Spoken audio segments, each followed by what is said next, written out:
C'est sur cette esplanade à Lausanne qu'Éric et Emmanuel se sont rencontrés il y a 12 ans. D'origine française, les deux hommes de 44 et 53 ans sont arrivés en Suisse pour le travail.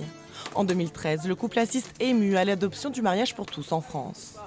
C'était fantastique de voir, je suis trop émotif là, mais de voir ce qui se passait au Parlement, de voir Christiane Taubira défendre ça, c'était fantastique.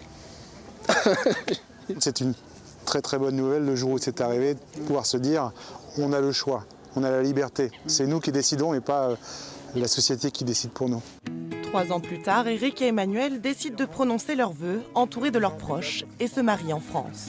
Enfin, j'étais de l'autre côté de la table en quelque sorte, c'était moi qui disais oui, enfin, c'était possible. Et tu dis pas que tu as pleuré? Oui, j'ai un peu pleuré je crois. On venait d'acheter une maison et c'était important pour nous de se protéger l'un l'autre. Voilà. Donc comme il y avait quelque chose qui concrétisait le fait qu'on était ensemble réellement en termes d'investissement, il fallait d'une manière ou d'une autre qu'on scelle ça. Ici, le mariage entre personnes de même sexe n'est pas autorisé, mais les couples homosexuels peuvent bénéficier du partenariat enregistré. Ce statut les prive par exemple du droit d'adopter et il apparaît sur leur papier d'identité.